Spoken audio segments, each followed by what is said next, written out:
Hello dear students, welcome back to Mathematical Sciences. So, in previous lecture we discussed regarding cyclic groups and subgroups. हाँ, तो अभी हम कॉसेट discuss करते हैं, ठीक है. तो लेट मी डिफाइन फर्स्ट कॉसेट. देखो थॉर्मस तो आप पढ़ ही लेते हो, जो इम्पोर्टेंट होती है that you do, but better understanding के लिए मैं ज़्यादा एग्जाम्पल्स पे ही ध्यान दे रही हूँ. ओके, लेट एच सब ग्रुप, ये सब ग्रुप की नोटेशन है. एंड ए कोई हम एलिमेंट लेते हैं ग्रुप से, कोई भी, ठीक है, कोई भी एलिमेंट. ये इस सब ग्रुप का भी एलिमेंट हो सकता है और इसके बाहर से भी हो सकता है. इस any element then the set, any element of group, ठीक है. then the set, ये सेट हम बोलेंगे, ये कोई ग्रुप नहीं होता, मतलब हो भी सकता है बट ज़रूरी नहीं है. एच ए, इसको मैं ऐसे लिखूँगी एच ए. तो ए को मैंने कहाँ से ऑपरेट किया है, इट इज़ राइट साइड से, so is defined as is defined at right coset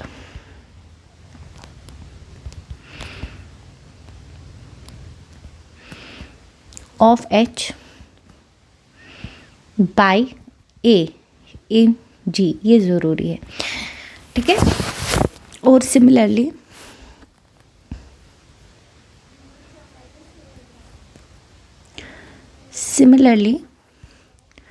we can define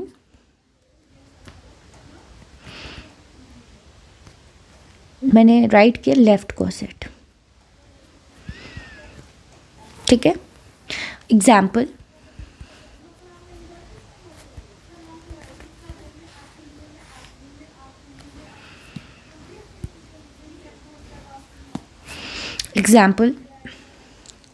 जी अगर मैं Q8 ले रही हूँ, H जो है दैट इज़ 1 -1 I -I, ये कोई सब ग्रुप में ले रही हूँ, ठीक है. अब मैं जैसे यहाँ पर H को 1 से ऑपरेट करूँगी तो इट विल बी 1. मतलब इस H को मुझे राइट साइड से 1 से मल्टीपल करने हैं इसके एलिमेंट्स को. तो 1 1 -1 1 I1 आयोटा ही, मैं इसको आयोटा नहीं पढ़ूँगी, इट्स I, ठीक है.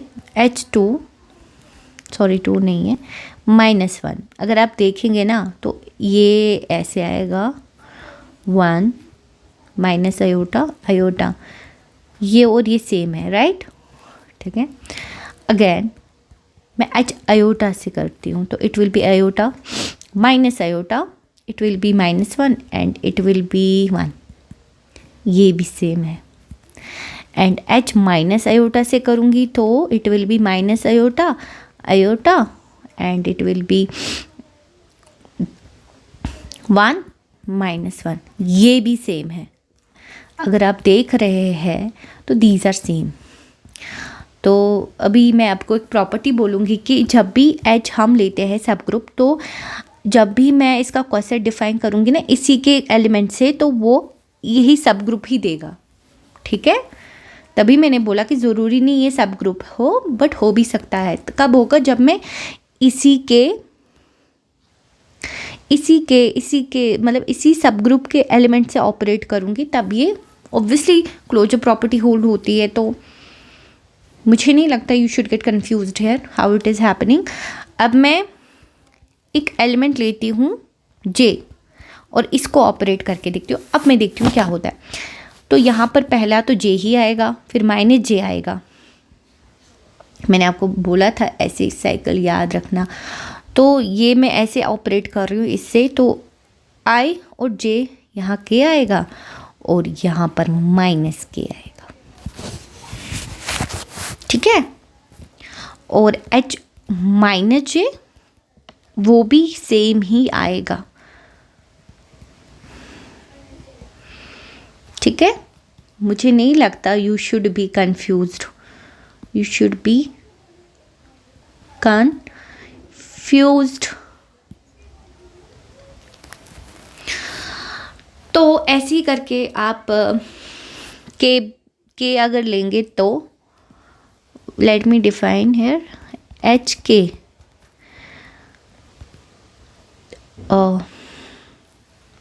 नहीं वो भी सेम ही आएगा देखो, क्योंकि के इसी में है। तो मैं आगे बोलूँगी कि मैंने के क्यों नहीं लिया, या मैं ले लेती हूँ, बाद में मैं समझाऊँगी। के माइनस जे ठीक है, एच माइनस के, इट विल बी माइनस के जे माइनस जे, ठीक है। और अगर आप देखोगे तो ये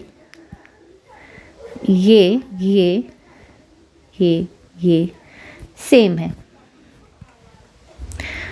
डोंट गेट कंफ्यूज्ड। मैं एक रिलेशन यहाँ डिफाइन करती हूँ, कॉन्ग्रुएंस मॉडुलो एच।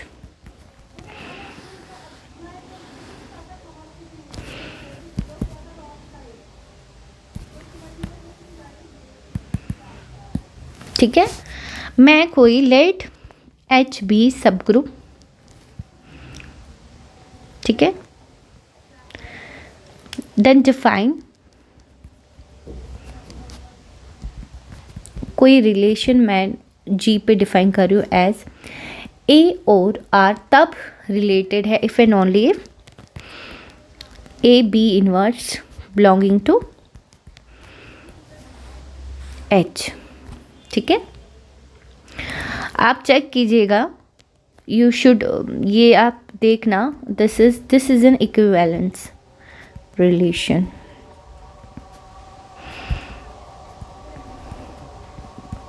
देखो, अगर ए बी इनवर्स तो बी ए इनवर्स भी होगा, सिमेट्रिक तो है। अब ट्रांजिटिव देखते हैं, रिफ्लेक्सिव देखते हैं, ए इनवर्स, ठीक है, रिफ्लेक्सिव भी है। अब ट्रांजिटिव, रिफ्लेक्सिव, अब ट्रांजिटिव देखते हैं। मैंने रिफ्लेक्सिव और सिमेट्रिक चेक किया, अब ट्रांजिटिव देखते हैं। अगर ए बी इनवर्स और बी सी इनवर्स, ठीक है, ये भी एच में है और यहाँ से मैं बी सी के साथ रिलेट कर रही हूँ, तो बी सी इनवर्स एच में होगा। तो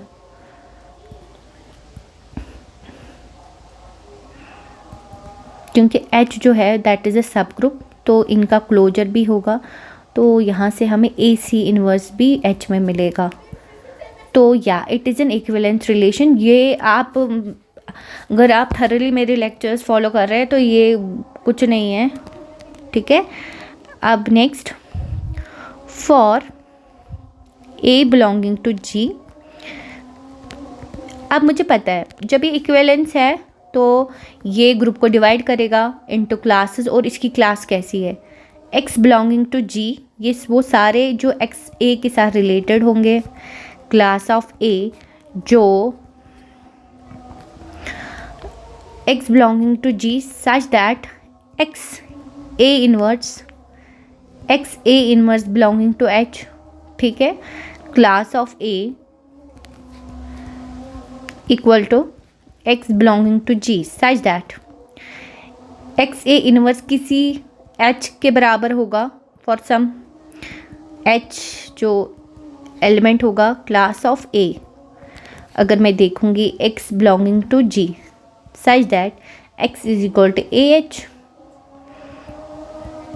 H belonging to H, class of a, तो यहाँ पर सिंपली क्या,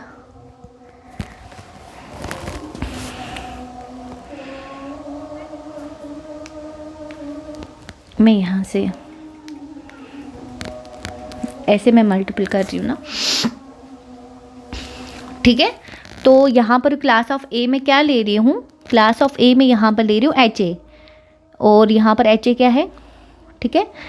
मैं एच ए ले रही हूँ side that H belonging to H. ठीक है,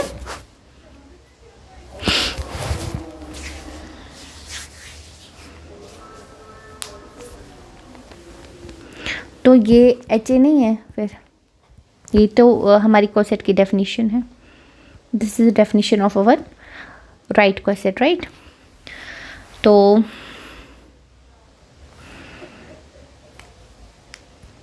आई don't think you should be confused.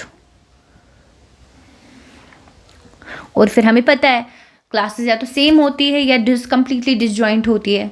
ठीक है, and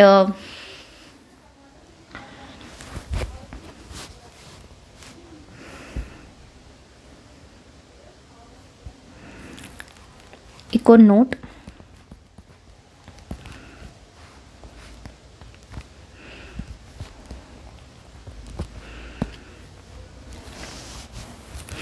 if R is defined as, मैंने क्या लिखा था यहाँ पर, ए बी इनवर्स। अगर मैं ऐसे लिखूँगी तो बिलोंगिंग टू एच, तो क्लास ऑफ ए जो होगा वो कुछ नहीं बट ए एच होगा, सिंपली लेफ्ट कोसेट। तो मैं प्रॉपर्टीज ऑफ कोसेट लिख लेती हूँ। ये बहुत इजी है प्रूव करना। मैं नहीं चाहती कि मेरा टाइम वेस्ट हो प्रूव में, क्योंकि बहुत इजी है। You can just prove yourself और यू कैन जस्ट बुक। तो यहाँ पर H a not equal to empty set ऐसे for all a belonging to G. दो कोसेट तभी सेम होंगे, या तो दो कोसेट पूरे के पूरे सेम होंगे या फिर उनके इंटरसेक्शन में कुछ नहीं होगा, एम्प्टी होगा। दो कोसेट तभी सेम होंगे if and only if A B inverse belonging to H.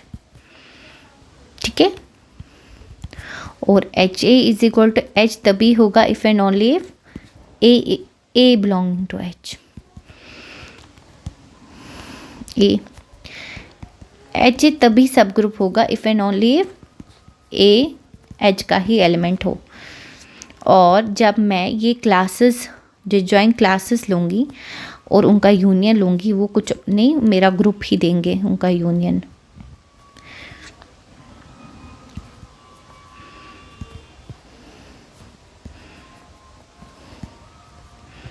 No confusion. ठीक है,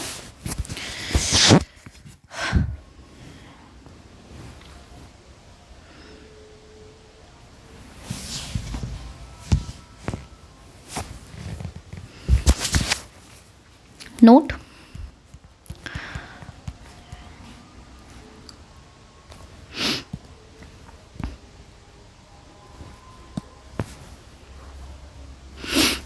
for any A belonging to H, H A, ये हमें प्रूव करना है। इनकी कार्डिनलिटी सेम होती है। ठीक है, कैसे प्रूव करेंगे? मैं यहाँ से एक फंक्शन डिफाइन कर रही हूँ एच और एच ए पे। मैं ये 1 ऑन टू फंक्शन दिखाऊंगी। Define as F of H जो है एलिमेंट, मैं बस उसको ए से ऑपरेट कर रही हूँ। ठीक है, सपोज मुझे अब ये प्रूव करना है, मैं ऐसे ले रही हूँ H1 A 1 के लिए H2 A, मैं दो एलिमेंट सेम ले रही हूँ। लेट H1 A, तो मुझे पता है क्योंकि ग्रुप में कैंसिलेशन लॉ होल्ड होता है। नाउ फॉर ऑन टू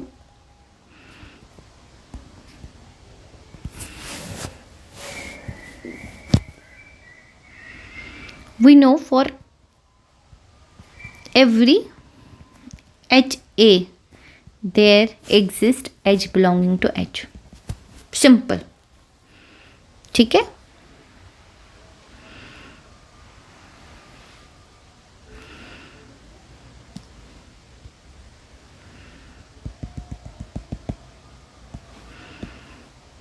तो m प्लस एच जो है इसका एक और प्रूफ भी है, बहुत अच्छा वो भी है, वो शायद मैं ही सिंपल ले रही हूँ ताकि इसके अलावा भी प्रूफ होंगे, वो शायद हम जब आई डोंट रिमेम्बर दैट, तो वो डमिट एंड फुटे जो बुक है उसमें इसका प्रूफ है, बहुत अच्छा प्रूफ है, वो आप चेक कर सकते हैं, ठीक है। फॉर एनी, यहाँ आपको प्रूफ नहीं पढ़ना है, यहाँ आपको बस समझना है, ऐसा नहीं है कि आपको बस याद रखना है, आपको समझना भी है कि हो क्या रहा है। For any H in need not be equal to A H, ज़रूरी नहीं है।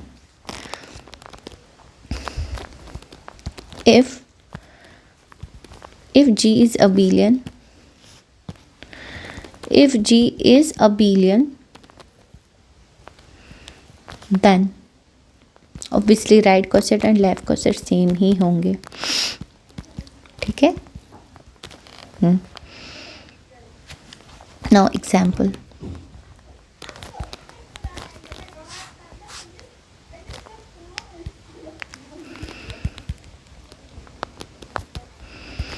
एग्जाम्पल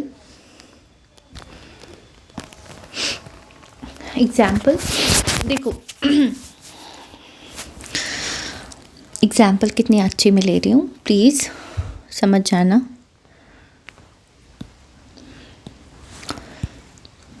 मैं ना एग्जाम्पल से अच्छी लाई हूँ। जी जो है सी स्टार है, ठीक है, और एच जो है S1 है, यूनिट सर्कल मैंने बोला था, और इसको हम ऐसे भी लिखते हैं यूनिट सर्कल को, क्योंकि थीटा बिलोंगिंग टू आर, क्योंकि मुझे पता है कि मैं किसी भी जेड को R E to the power iota theta के फॉर्म में लिख सकती हूँ, किसी भी कॉम्प्लेक्स नंबर को, और आर जो है यहाँ पर डिफाइन करता है कि उसका रेडियल वेक्टर कितना है, ठीक है। तो जब यहाँ पर 1 है तो इट मीन्स ये points E to the iota, ठीक है, तो ऐसे डिफाइन कर रही हूँ मैं। सो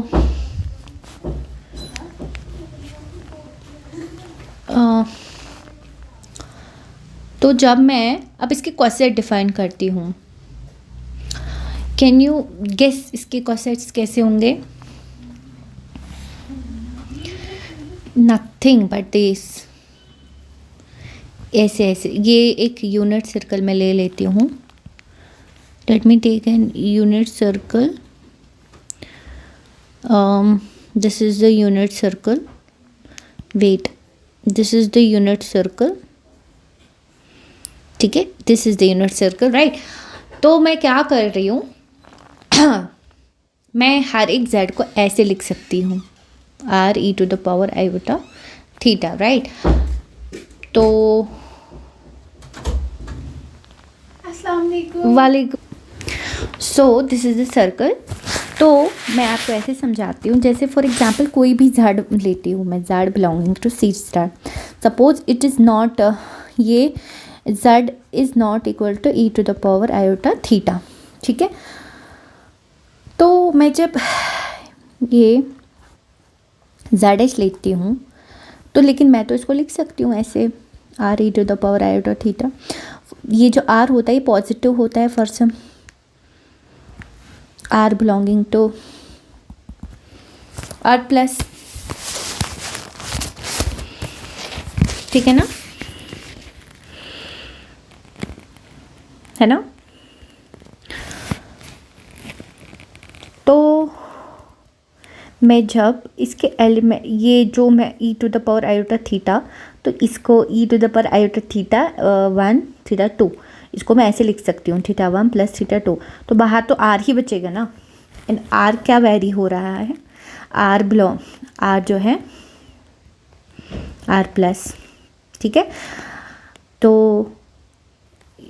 अब देखो ये जो रेडियल वेक्टर है ये वेरी हो रहा है, ये इधर भी होगा, इधर भी होगा, इधर भी होगा, मतलब कोसेट्स में ऐसे मैं ना रुको कलर चेंज करती हूँ, मैं ऐसे ये होंगे कोसेट्स, ये मैं ऐसे ऐसे सर्कल ले रही हूँ, ठीक है, सर्कल्स ऑफ आर तो कुछ भी है, ये वाले ये कोसेट्स बनेंगे, ये these are the cosets. In fact there will be uncountable number of cosets if you देखो देखो देखो ये पूरा C को इनफैक्ट कवर करेंगे, ठीक है।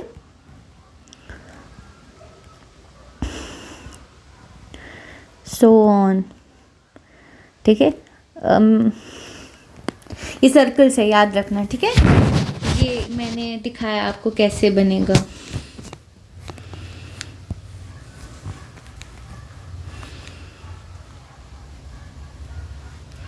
ये कॉसेट्स होंगे, पूरे आर को, पूरे सी को ये कवर करेंगे, ठीक है। जीरो यहाँ कवर नहीं होगा क्योंकि मैं पहले ही सी स्टार ले रही हूँ, पूरे सी स्टार को ये कवर करेंगे। होपफुली आपको समझ आ रहा है। तो अनकाउंटेबली मनी कॉसेट्स,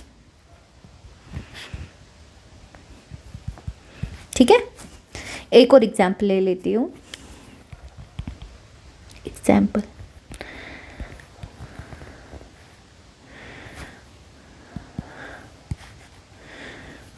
ये अनकाउंटेबली क्यों है, क्योंकि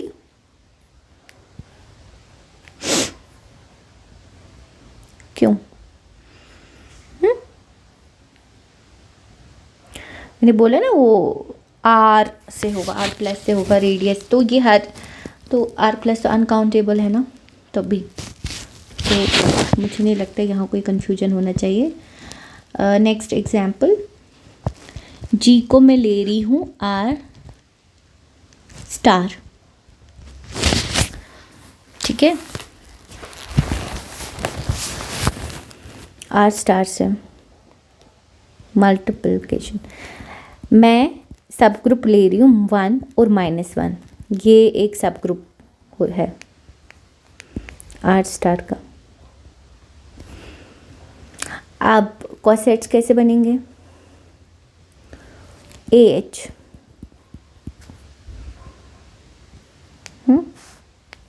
जैसे मैं देती हूँ कॉसेट्स, सपोज मैं ले रही हूँ 2H,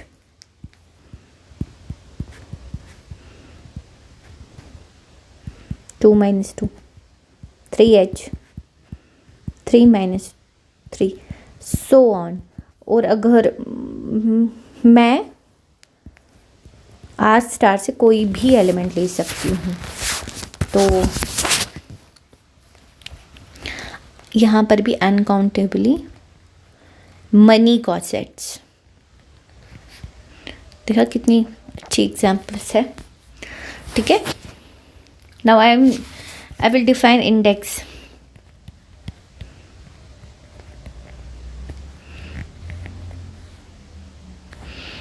Let me define index. If H subgroup of G, then total number of distinct right or left cosets of H in G is defined as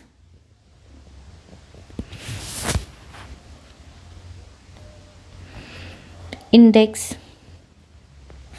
of H in G and denoted by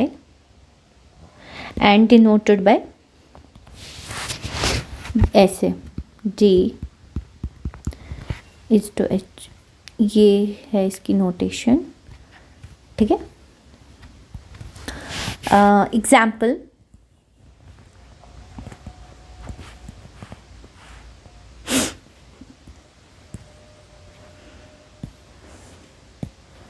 first are star जो ऊपर मैंने लिया था, H का index क्या है, index of H in are star क्या है, अनकाउंटेबल, तो सी है।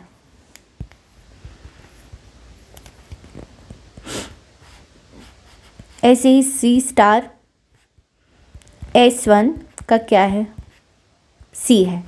थर्ड, मैंने अभी Q8 लिया था पीछे से, सॉरी मतलब पहले, तो जनरेटेड बाय आई मैंने कितने वहाँ 2 ही आए थे, 2 डिस्टिंक्ट कॉसेट्स आए थे अगर आप देखेंगे तो, ठीक है।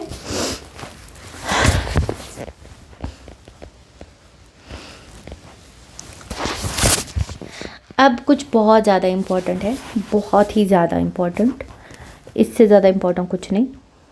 ये एक इम्पोर्टेंट नोट, ये जो एग्जाम्पल्स है ना, प्लीज़ आप इनको हल्के में नहीं लेना, बहुत इम्पोर्टेंट एग्जाम्पल्स हैं जो मैं करा रही हूँ। लेट H सब group of G and order of H जो है वो M है, ठीक है, और ऑर्डर ऑफ G जो है ना वो N है। Now if HA1 HA2 so on HAK, ये जो मैं लिखती हूँ ना जब सो ऑन, ये शायद इसको इक्लिप्स की एलिप्स बोलते हैं शायद, ये 3 डॉट्स होते हैं, 3 से ज़्यादा नहीं, ठीक है। और द डिस्टिंक्ट और राइट कॉसेट्स, मैं डिस्टिंक्ट राइट कॉसेट्स ले रही हूँ ऑफ H इन G। मैं जब यूनियन लूँगी इन ए आइज का, आई रन्स फ्रॉम 1 to K, तो ये तो मुझे G ही देगा, ठीक है। तो इट मीन्स ये जो है ये डिस्टिंक्ट है और ये पूरे के पूरे डिसजॉइंट होते हैं, तो इसीलिए जब मैं कार्डिनलिटी लूँगी इन यूनियंस की, वो तो ग्रुप के बराबर होगी, ऑर्डर ऑफ ग्रुप के बराबर होगी, ठीक है। तो ये यूनियन जो है मैं इसको ऐसे समेशन कर सकती हूँ कि कार्डिनलिटी ऑर्डर ऑफ G, ठीक है।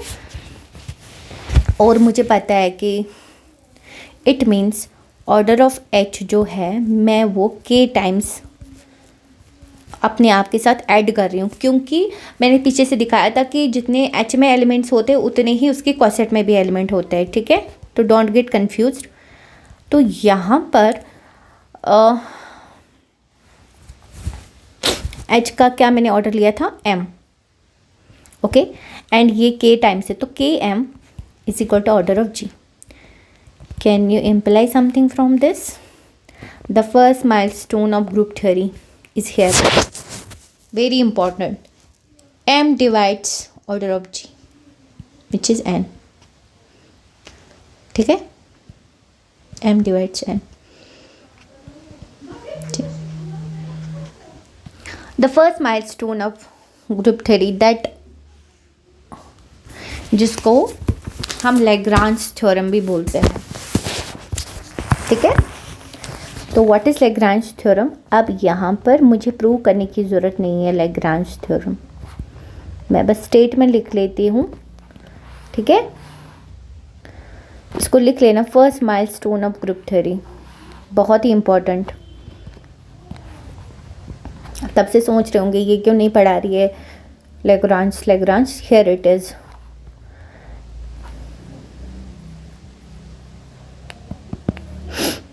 लैग्रांज थ्योरम, ठीक है।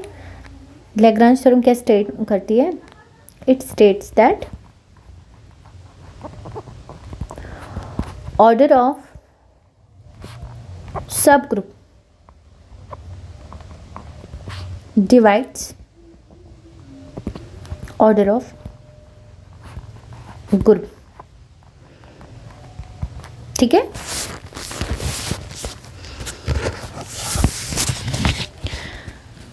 एक और नोट, यही से हम ये भी इम्प्लाई करते हैं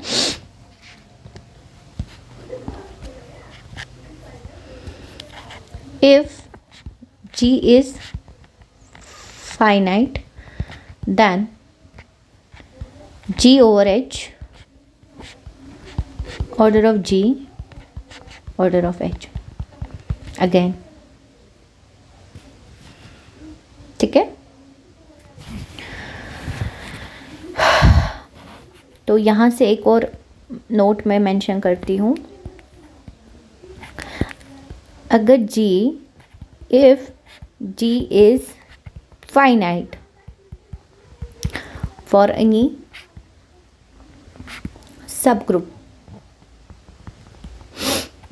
H G में, तो G इंडेक्स जो होता है वो हमेशा फाइनाइट ही होता है। अगर G इन्फिनाइट है तो इंडेक्स कैन बी इन्फिनाइट, ज़रूरी नहीं है फाइनाइट, बट हो सकता, फाइनाइट भी हो सकता है, ठीक है। ज़रूरी नहीं हमेशा इनफाइनाइट हो। नोट, मैं एग्जाम्पल भी दिखा, ज़ड एग्जाम्पल है उसकी, ये छोटी छोटी, मुझे लगता है you should be knowing if G is infinite group then index can be finite. Example, counter example यहाँ पर है मेरी,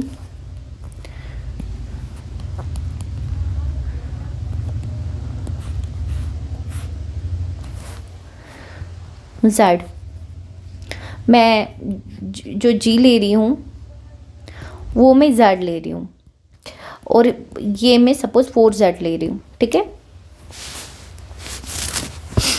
अब देखो H को जब मैं 1 से मल्टीपल करूँगी तो यहाँ पर मल्टीपल नहीं, यहाँ एडिशन होगा, तो ये बनेगा 4Z + 1। H को जब 2 से मैं ऑपरेट करूँगी, ठीक है, ये बनेगा 4Z + 2। ओके, कुछ हुआ है इसको, एक सेकेंड, हाँ 4Z + 2 and H3 4Z + 3 H4 4Z + 4, but ये तो इसमें मौजूद है तो ये 4Z ही बनेगा। तो H5 4Z + 5, बट H5 को मैं ऐसे लिख सकती हूँ 4Z + 4 + 1, ये 4 तो इसी में जाएगा, तो यहाँ क्या बचा, ये रिपीट होंगे यहाँ से। तो कितने डिस्टिंक्ट कॉसेट्स हैं, how many distinct cosets are there, 1 2 3, 4 distinct cosets, ठीक है। तो इसका इंडेक्स कितना है, 4। I hope you are getting कि how it is happening. I don't think there should be any,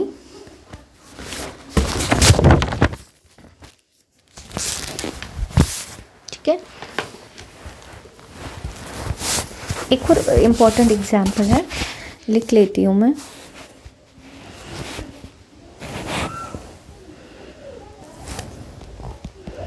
example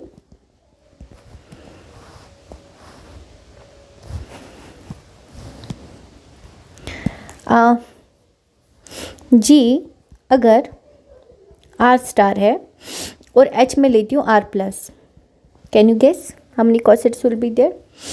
देखो H अगर R+ है तो सपोज मैं यहाँ से कोई नेगेटिव एलिमेंट ले रही हूँ, ठीक है, और ये वो मैं सबको यहाँ पर मल्टीपल कर रही हूँ, सपोज A इज़ मतलब नेगेटिव होगा तो वो एच वो आर माइनस नहीं देगा मुझे यहाँ पर simply sum a R minus whenever a is negative, a is a belonging to R minus and जब ए ये आर प्लस तब होगा whenever a belonging to R plus see. ठीक है, तो दो ही कॉसेट्स मिल रहे हैं यहाँ पर, तो जी आर स्टार का जो इंडेक्स होगा, आर प्लस का इंडेक्स, ठीक है, वो ऐसे होगा 2 होगा। ठीक है,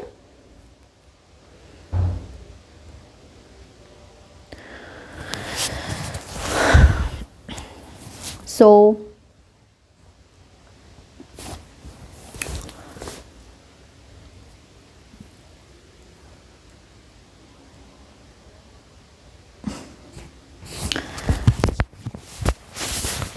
मैं यहाँ पर जल्दी जल्दी नोट्स लिख लेती हूँ। Application of Lagrange theorem।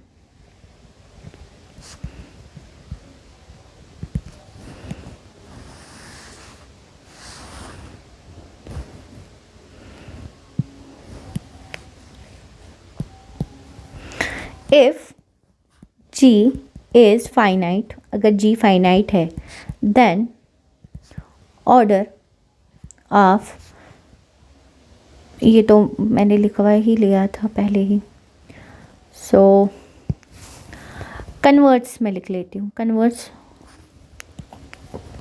Converts यहाँ पर हम मैं एक्सप्लेन नहीं कर पाऊँगी हाउ, जब हम साइलोज पढ़ेंगे तो वहाँ पर मैं आपको इसका कन्वर्स का मतलब ये वहाँ पर मैं आपको एक्सप्लेन करूँगी how it is happening. If G is finite and D divides order of G, then there is subgroup of order D is not true। ठीक है, कन्वर्स ट्रू नहीं है। ठीक है, एग्जाम्पल यहाँ पर मैं A4 से ले रही हूँ एंड अभी आपको जिसने पढ़ा होगा इससे पहले उसको समझ आ जाएगा, जिसने नहीं पढ़ा होगा उसको मैं जब SN पढ़ाऊँगी वहाँ पर मैं दिखाऊंगी कि इसमें एंड 6 डिवाइड्स 12। ठीक है, but A4 has no element of order 6। मैं SN में जब पढ़ाऊंगी मैं वहाँ दिखाऊंगी कि वहाँ नहीं है ऐसा कोई भी। ठीक है, तो नोट मैं लिख लेती हूँ एक और।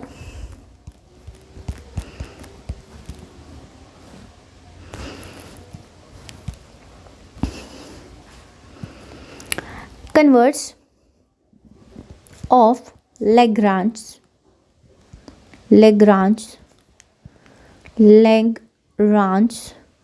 theorem is true in finite cyclic groups and abelian। इन दो में ये ट्रू होता है। ठीक है, बाकियों में ट्रू नहीं होता है। एक और इम्पॉर्टेंट नोट, क्योंकि मुझे पता है कि मैंने समझाया था कि ऑर्डर ऑफ एलिमेंट एक पोटेंशियल होता है एलिमेंट जनरेट करने का, और फिर मैंने दिखाया भी था वो ग्रुप होता है, तो इसका मतलब वो सब ग्रुप होता है, और उसका ऑर्डर, उस ग्रुप का ऑर्डर क्या होता है, ऑर्डर ऑफ ए, और सब ग्रुप हमेशा डिवाइड करते हैं ऑर्डर ऑफ ग्रुप को।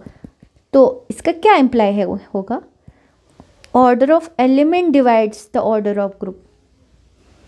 ठीक है, let a belonging to G and order of G जो है वो फाइनाइट है, देन मुझे पता है कि जो यहाँ से मुझे इसकी कार्डिनलिटी होती है वही तो ऑर्डर ऑफ ए होता है, एंड मुझे पता है जो ये and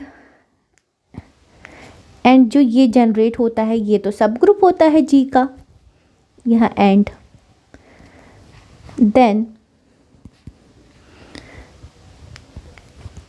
and by Lagrange theorem, जो इसका ऑर्डर होगा वो ऑर्डर ऑफ ग्रुप को डिवाइड करेगा। तो advent Lagrange theorem divides order of G, ठीक है। तो implies order of a divides order of G, ठीक है। तो एक और बहुत ही अच्छी प्रॉपर्टी कि ऑर्डर ऑफ एलिमेंट जो होता है वो ऑर्डर ऑफ ग्रुप को डिवाइड करता है। सिंपल। तो that is in finite groups order of element divides order of group, no confusion at all, ठीक है। तो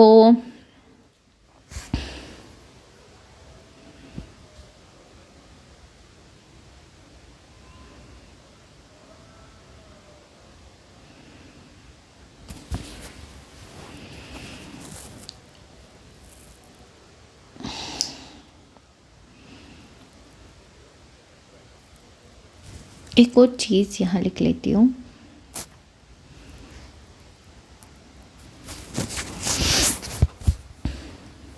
इसका मतलब यहाँ पर एक और नोट है जो ऊपर से इम्प्लाई हमें होता है कि हमारे पास जब भी ऑड ऑर्डर का ग्रुप होगा ना, in any odd ordered group, identity is the only self inverse element, क्योंकि order of element divides order of group, और जब self होगा तो two does not divide any odd number, right?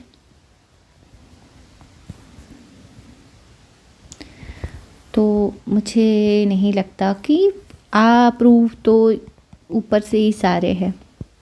एक और नोट,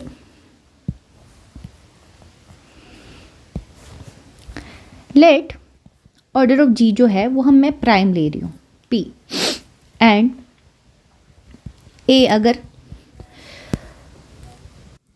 ए आइडेंटिटी नहीं है belonging to G, then order of a जो है वो पी होगा, ठीक है, क्योंकि प्राइम को प्राइम ही डिवाइड करता है और टू नहीं हो सकता, ठीक है। तो इम्प्लाइज, मैंने बोला था जब भी ग्रुप में एक ऐसा एलिमेंट मिलेगा जिसका ऑर्डर इक्वल होगा ऑर्डर ऑफ द ग्रुप, तो वो जी जो है वो साइक्लिक बनता है। Implies G is cyclic. तो यहाँ से क्या इम्प्लाई होता है, whenever we have any group of order some prime, then the group is always cyclic, ठीक है, ठीक है। एक और नोट, थोड़ा सा बड़ा वीडियो लेक्चर बना, but you will enjoy it. जो भी पढ़ने वाला बच्चा होगा, जिसको पढ़ना होगा, the person will enjoy it, he want to get bored जब ऐसे ऐसे अच्छे अच्छे रिजल्ट आएंगे।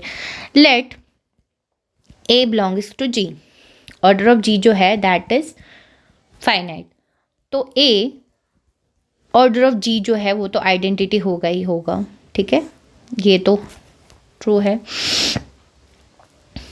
ठीक है। तो व्हाट डज इट इम्प्लाई, ठीक है, ये तो है, ठीक है, ये ट्रू है, ठीक है। हमेशा ट्रू होगा। क्यों होगा ट्रू? क्योंकि मुझे पता है कि ए का जो ऑर्डर होगा वो ऑर्डर ऑफ ग्रुप को डिवाइड करेगा, तो जब वो डिवाइड करेगा तो मैं एन को लिख सकती हूँ M Q some, where order of suppose A is equal to M, लिख सकती हूँ ना, I can write it, right.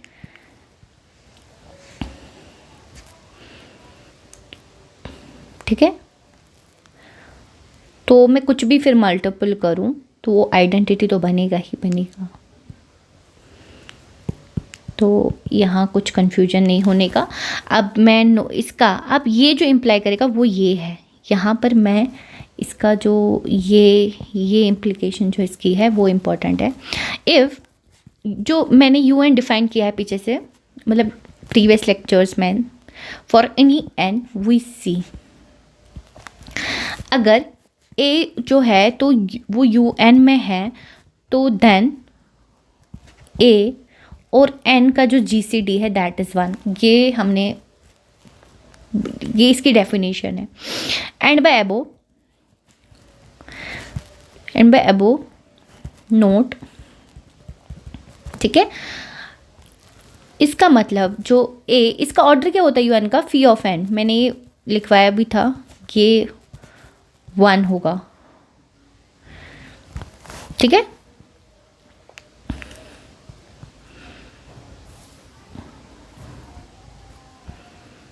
ये विद रिस्पेक्ट टू मल्टीप्लिकेशन होता है, ठीक है,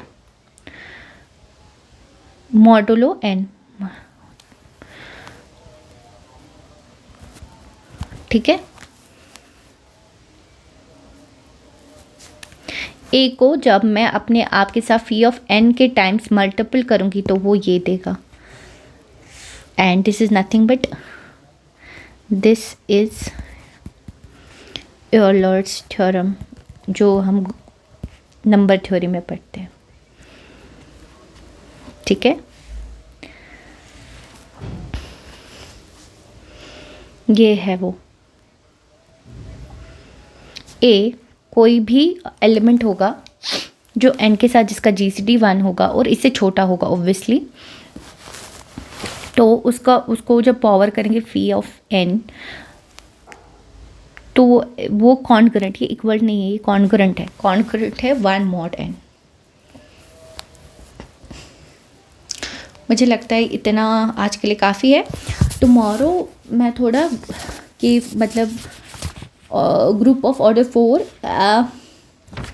पी तो वाले तो हमने किए, 6 में करूँगी, एंड